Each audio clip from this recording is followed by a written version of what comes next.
Hello everyone, मैं अनमोल माटा आप सभी का स्वागत करती हूँ अपने यूट्यूब चैनल अनमोल लर्निंग्स पे। आई होप आप सभी लोग बहुत ही बढ़िया होगे और अपनी अपनी पढ़ाई में लगे हुए होंगे। आज के सेशन में मैं आप लोगों के साथ कुछ टिप्स डिस्कस करने वाली हूँ, कुछ अच्छी अच्छी बातें बताने वाली हूँ जो हेल्प करेगी आपको किसी भी एग्जाम को क्वालिफाई करने में। आप सभी को पता है रिसेंटली मेरा सिलेक्शन हुआ है as an auditor in CGDA through SSC CGL exam 2021। इसके अलावा भी मैंने 2019 एंड 20 एग्जाम भी क्वालिफाई किया था, बट डिस्क्रिप्टिव एग्जाम में मेरे कम मार्क्स आने की वजह से मैं फाइनल मेरिट लिस्ट में अपना नाम नहीं ला पा रही थी। बट मैंने सीजीएल इस बार क्वालिफाई किया है। इसके अलावा भी मैं सीडीएस और एफकेट एग्जाम क्वालिफाई कर चुकी हूँ। सीएचएसएल 2020 में मेरा 828 रैंक रहा है। तो ये सब तो मेरे हो गए अचीवमेंट्स। अब ये बताना इसलिए ज़रूरी है क्योंकि आज के इस वीडियो में मैं जो आपको बातें बताऊंगी ना, वो कोई भी ऐसी बात नहीं है कि बिना सिर पैर की हो। आज के इस वीडियो में आपको बहुत सारे मैं अपने पर्सनल एक्सपीरियंस बताने वाली हूँ, क्योंकि मुझे लगता है कि ये बातें अगर मुझे कोई पहले बता देता ना, तो शायद मुझे जितना टाइम लगा है उतना नहीं लगता। तो मैं चाहती हूँ आज के इस वीडियो में आपको काफ़ी सारी चीज़ें सीखने को मिले। वीडियो को आखिरी तक ज़रूर देखना और जो भी मैं बता रही हूँ उसे अपनी लाइफ में ज़रूर फॉलो करना। आई एम श्योर आपको आपकी सक्सेस जल्दी मिलेगी और डेफिनेटली मिलेगी आज के इस वीडियो को पूरा देखने के बाद। सबसे पहले मैं आप लोगों को वन बाय वन बताऊंगी कि क्या क्या चीज़ें करनी होती है, और ये जितनी भी चीज़ें मैं आपको बताऊंगी सारे मेरे पर्सनल एक्सपीरियंस है। सबसे फर्स्ट पॉइंट है आप लोगों के लिए, हैव पॉजिटिव माइंडसेट। स्टूडेंट्स जब भी तैयारी के दौरान फेज में आते हैं ना, तो उनके अंदर बहुत डर रहता है कि मुझसे हो पाएगा कि नहीं। मैं तो हिंदी मीडियम बैकग्राउंड से हूँ, मेरे कंपटीशन में एमबीए करे हुए लोग हैं, उसके अलावा इंजीनियरिंग वाले लोग हैं, अच्छे अच्छे बैकग्राउंड से लोग हैं, तो मेरा हो पाएगा कि नहीं। तो मैं आप सभी को यही कहूँगी, मन के हारे हार और मन के जीते जीत। अगर आपने अपने मन को ठान लिया है, सोच लिया है कि मुझे ये टारगेट अचीव करना है, तो दुनिया में ऐसी कोई चीज़ नहीं है जो आपको आपके लक्ष्य को पाने में बाधा बने।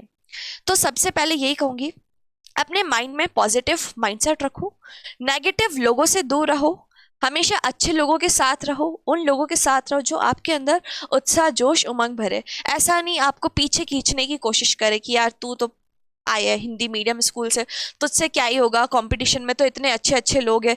ऐसे लोगों से आप लोगों को नहीं मिलना है, आपको उन लोगों से दूरी बनाए रखनी है, पॉजिटिव माइंडसेट रखना है, क्योंकि याद रखना यही माइंडसेट है जो आपको किसी एग्जाम में नहीं, अपनी लाइफ में भी आगे बढ़ने में हमेशा हमेशा हेल्प करेगा। तो यही कहना चाहूंगी, अपना टारगेट फिक्स करो और उस टारगेट को अचीव करने के लिए जुट जाओ। किसी की बात मत सुनो, सिर्फ अपने दिल की सुनो। सेकेंड थिंग है, वो है अटेम्प्ट प्रीवियस ईयर मार्क्स। अगर आप किसी भी एग्जाम की तैयारी कर रहे हो, तो सबसे इंपॉर्टेंट होता है उस एग्जाम के प्रीवियस ईयर पेपर्स को एनालिसिस करना।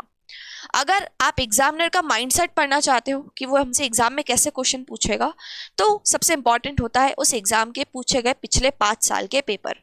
आप अगर एसएससी एग्जाम की तैयारी कर रहे हो, तो पिछले 5 साल के पेपर उठाओ, एनालिसिस करो कि कौन से टॉपिक से एग्जामिनर ज़्यादा क्वेश्चंस पूछ रहा है, उस टॉपिक में अपनी कमांड स्ट्रॉन्ग करने की कोशिश करो।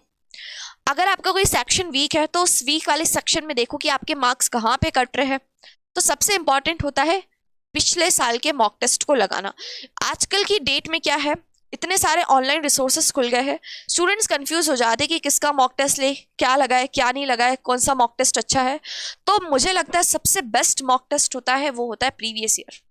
अगर आपके प्रीवियस ईयर में अच्छे मार्क्स आ रहे हैं, अगर आप 90+ परसेंटाइल लेकर आ रहे हो उस मार्क्स में, तो आपको डरने की कोई टेंशन नहीं है, आपको बिल्कुल आपका एम क्लियर होगा।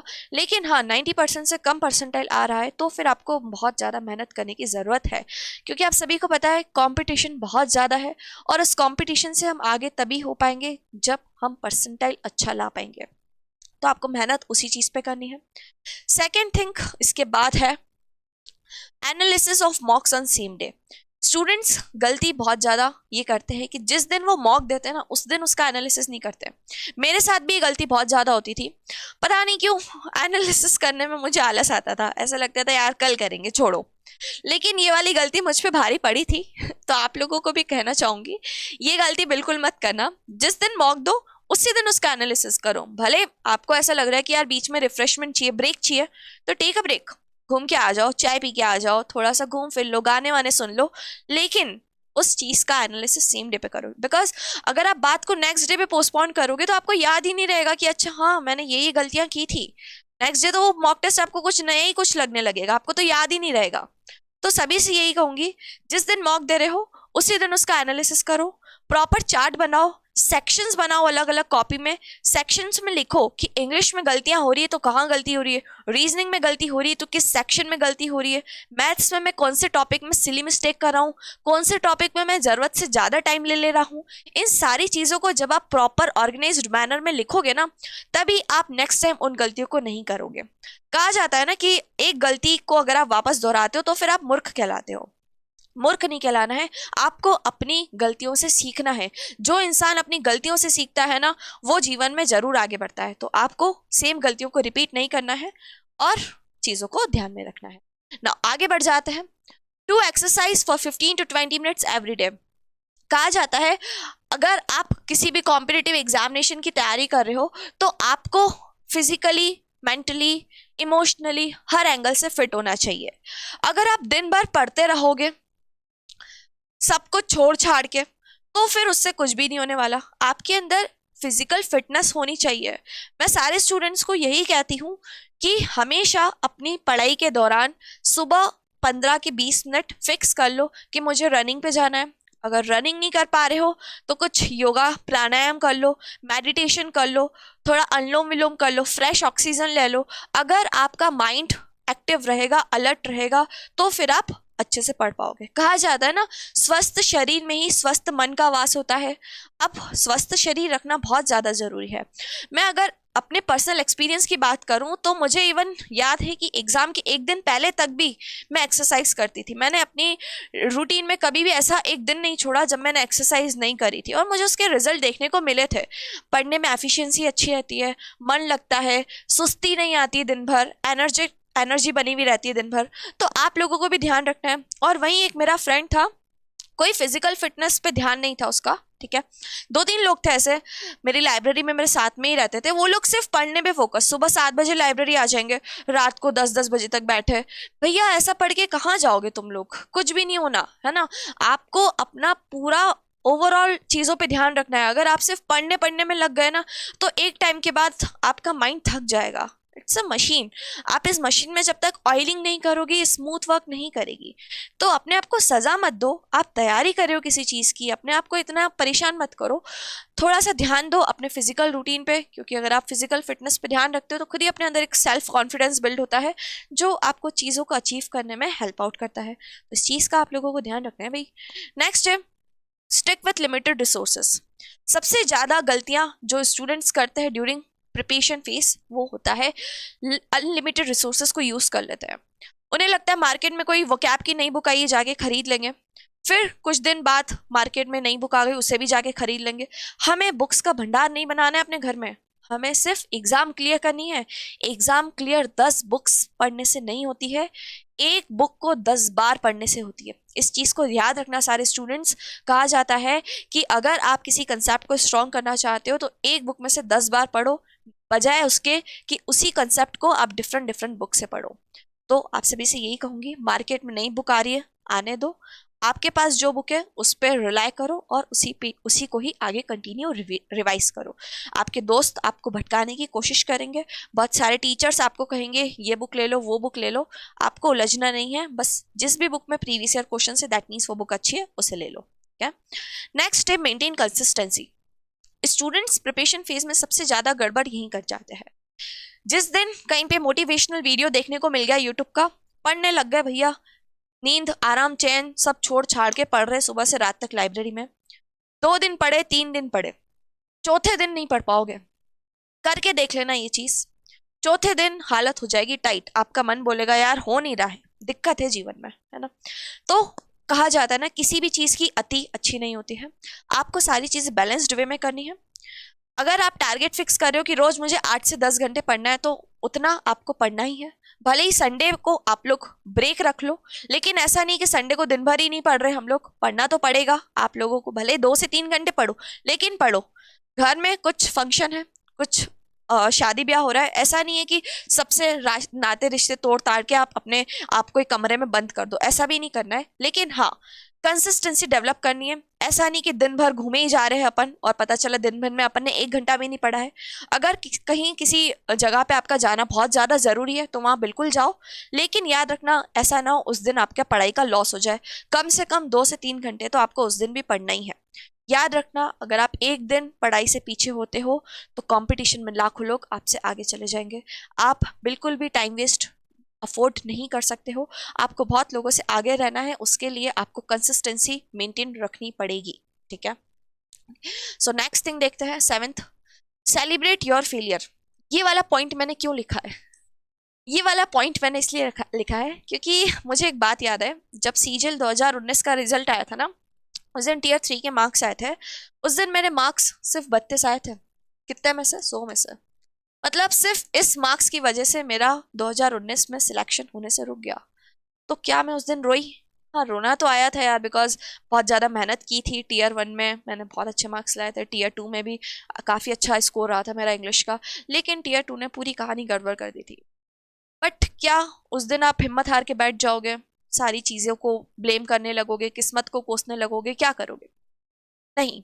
मैं आप लोगों को यही कहना चाहूंगी, लाइफ में फेलियर्स आएंगे, बिल्कुल आएंगे, उसका डट के सामना करो। उससे घबराने की जरूरत नहीं है आपको, उससे सीखने की कोशिश करो। ठीक है। मेरे साथ याद है जब 2019 का रिजल्ट आया था ना, मेरी फैमिली बहुत ज्यादा होप में थी कि इस बार तो हो जाएगा सिलेक्शन और चलो पार्टी वार्टी भी करने चलेंगे। सब लोग रेडी थे, बिल्कुल लिटरली रेडी थे। रिजल्ट आया, मैंने उन लोगों को बताया, मुझसे ज्यादा दुखी वो लोग हुए थे। मैंने उठाई अपनी कार, बोला चलो सब के सब आज जूस पीने चलेंगे, बादाम शेक मेरा फेवरेट वाला। मेरे पास अभी भी फोटोज वगैरह रखे, कभी गैलरी स्क्रॉल करती हूँ तो दिख जाते हैं वो फोटोज, मुझे याद आता है। मुझे लगता है कि हाँ, लाइफ में सक्सेस को तो सभी लोग सेलिब्रेट करते हैं, लेकिन हाँ, फेलियर को भी सेलिब्रेट करना चाहिए आपको। क्यों? क्योंकि इससे आपको सीखने को मिलता है। नेक्स्ट पॉइंट उसी पे ही है, take learning from your failure. हमेशा अपनी भूल से कुछ ना कुछ सीखने की कोशिश करो, है ना। आपको हमेशा जीवन में, कहते हैं ना, असफलता इज द बेस्ट टीचर, है ना। अगर आप जीवन में हार जाते हो ना कभी, और फिर जब आप उससे सीख कर आगे बढ़ते हो ना, तो आप कहीं ज़्यादा तेज रफ्तार में आगे बढ़ते हो। तो आपसे लोगों से यही कहूंगी कि अपनी फेलियर से सीखने की कोशिश करो, डरो मत। जानो कि लास्ट टाइम आपने से क्या गलती की थी, क्योंकि उन गलतियों को अब आगे आपको रिपीट नहीं करना है। जैसे मैथ्स में अगर आप लोगों से मॉक टेस्ट देते टाइम, फाइनल एग्जाम के टाइम कुछ गलती हो गई थी, जैसे आपको कहीं पर मल्टीप्लाई में कैलकुलेशन मिस्टेक्स हो गई थी, डिवीजन में गलती हो गई थी, तो आप लोग नोट करके लिखो। नोट करो कि हाँ, मैंने इस वाले क्वेश्चन में ये वाली गलती की थी, मुझे नहीं करना है। इस वाले क्वेश्चन में मैंने टाइम ज़्यादा दे दिया था, मुझे यहाँ पे टाइम नहीं देना था, मुझे उस क्वेश्चन को स्किप कर देना था। तो याद रखो, आप जो भी एग्जाम दे रहे हो, XYZ सीरियस एग्जाम दे रहे हो, एफकेट दे रहे हो, कोई भी एग्जाम दे रहे हो, जिस दिन भी आपका एग्जाम खत्म हो उसी दिन आप एनालिसिस करो कि आज मैंने क्या क्या गलती करी एग्जाम में। उस गलतियों को कॉपी में नोट डाउन करके लिख लो। मेरे पास अभी भी वो कॉपी रखी हुई है और उस कॉपी में लिखा हुआ है कि हर जिस भी एग्जाम को मैंने दिया था, उस एग्जाम के बाद उस कॉपी में मैं लिखती थी कि ये गलतियां मैं करके आई हूँ। जैसे ही आंसर किया है, आंसर की में चेक करो कि यार ये क्वेश्चन इतना ईजी था, ये गलत कैसे हो गया मुझसे। सिली मिस्टेक हो जाती है एग्जाम में, टाइम का प्रेशर रहता है बहुत ज़्यादा, है ना, और भी बहुत सारी चीज़ें चलती है माइंड में ड्यूरिंग द एग्जाम। तो आप लोगों को अपनी गलतियों से सीखना है और उससे आगे बढ़ना है। अगर गलतियों से नहीं सीखोगे तो याद रखना वही गलती वापस करके दिक्कत हो जानी, है ना। तो उस चीज़ को ध्यान रखना, अपनी गलतियों से सीखने की कोशिश करो। एक डायरी मेंटेन करो, उस डायरी में लिखो अपनी गलतियों को अच्छे से, और उस डायरी को अपने पास रखो सो दैट आप पढ़ पाओ उसमें से चीज़ों को। ठीक है। नेक्स्ट है टेक ब्रेक्स। बहुत इंपॉर्टेंट थिंग है। स्टूडेंट्स पढ़ते बहुत है लेकिन ब्रेक्स नहीं लेते हैं, है ना। अपना माइंड एफिशिएंस कहा जाता है as per the science. Like अगर आप 45 to 1 आवर तक कंटिन्यू पढ़ रहे हो और उसके बाद आप ब्रेक नहीं ले रहे हो, कंटिन्यू फिर भी पढ़े ही जा रहे हो ना, तो एफिशिएंसी कम हो जाएगी। 1 घंटे के बाद कम से कम 5 से 7 मिनट का ब्रेक लो। चाय पीने चले जाओ, भले लगे तो खुले वातावरण में बैठ जाओ, है ना। फ्रेश ऑक्सीजन लो, जहाँ पे आप लोगों को फ्रेश ऑक्सीजन मिल रही है वहां जाके बैठो। कहीं भी जगह जाओ लेकिन ब्रेक्स लो। इन ब्रेक्स को लेने से ना हमारे माइंड की एफिशिएंसी बहुत ज़्यादा बढ़ती है, हमारा माइंड वापस नई चीज़ों को एक्सेप्ट करने के लिए रेडी हो जाता है। तो ब्रेक्स लो छोटे छोटे। ऐसा नहीं ब्रेक लेने के नाम पे हम लोग भैया 10 मिनट गए थे ब्रेक लेने के लिए, घुसे इंस्टाग्राम में, ऐसा घुसे इंस्टाग्राम में कि फिर आधे 2-3 घंटे तक बाहर ही नहीं आ पाए। ऐसा ब्रेक भी नहीं लेना है, दिक्कत हो जाएगी जीवन में, है ना। तो याद रखना है, ब्रेक लो लेकिन टाइम का ध्यान रखो, क्योंकि ये जो टाइम है ना आप लोगों का ड्यूरिंग प्रिपरेशन फेज, ये बहुत इंपॉर्टेंट मैटर करता है। अगर इस टाइम को आप लोगों ने वेस्ट कर दिया ना, तो याद रखना ये वापस लौट के नहीं आएगा। अपने टाइम का बहुत ज़्यादा आप लोगों को ध्यान रखना है। उन्हीं चीज़ों पे ध्यान टाइम दो जहाँ पे आपको लगे कि हाँ मुझे यहाँ से आउटपुट मिल रहा है ना। थोड़े से ग्रीडी बनो, लालची बनो। कहीं टाइम दे रहे हो तो सोचो कि हाँ मैं इतना टाइम दे रहा हूँ तो क्या मुझे यहाँ से आउटपुट मिलेगा कि नहीं मिलेगा, है ना। तो उस चीज़ों का आपको ध्यान रखना है और छोटे छोटे ब्रेक्स लेना है। थोड़ा सा वॉक कर लो, वॉक करने से ब्लड सर्कुलेशन बढ़ेगा, ब्लड सर्कुलेशन बढ़ेगा, ऑक्सीजन लेवल बढ़ेगा, ऑक्सीजन लेवल बढ़ने से आपकी माइंड की पढ़ने की स्किल्स बढ़ती जाएगी, है ना। एफिशिएंसी अच्छी हो जाएगी तो पढ़ने में चीज़ें हमको इजीली याद हो जाएगी। तो इस चीज़ को आप करो। And at the end enjoy your journey. The students, आप सभी को यही कहूँगी, स्टूडेंट्स प्रिपरेशन फेज में अपने आप को बिल्कुल चार दीवारों में बंद कर लेते हैं, नाते रिश्ते इधर उधर सब छोड़ छाड़ के बंद कर लेते हैं। आप सभी को यही कहूँगी ऐसी गलती मत करना। It's a journey. अगर कोई एग्जाम है आप दे रहे हो, उसकी तैयारी कर रहे हो, बिल्कुल शिद्दत से आपको उसकी तैयारी करनी है, लेकिन ऐसा नहीं उस जर्नी के दौरान आप अपने आप को बिल्कुल बांध के रख रहे हो। बाधाओं में आप लोगों को नहीं फंसना है। अपने आप को हर चीज़ से फ्री रखो और जितना हो सके इस प्रोसेस को एंजॉय करो, ठीक है। अपने आप को परेशानी दोगे, डिफिकल्टी दोगे तो फिर आपका माइंड कुछ दिन तक तो पढ़ेगा, लेकिन पांचवें दिन वो गिव अप करने लगेगा।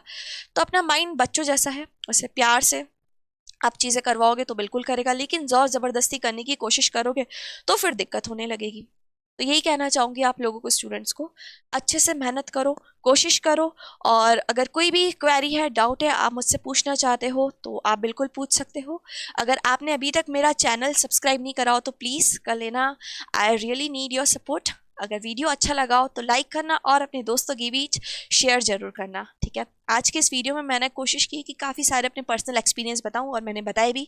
नेक्स्ट वीडियो जल्दी आप लोगों के लिए लेके आऊँगी। अगर कोई ऐसा टॉपिक है जो आप चाहते हो मैं लेके आऊँ तो कमेंट में बताना ज़रूर।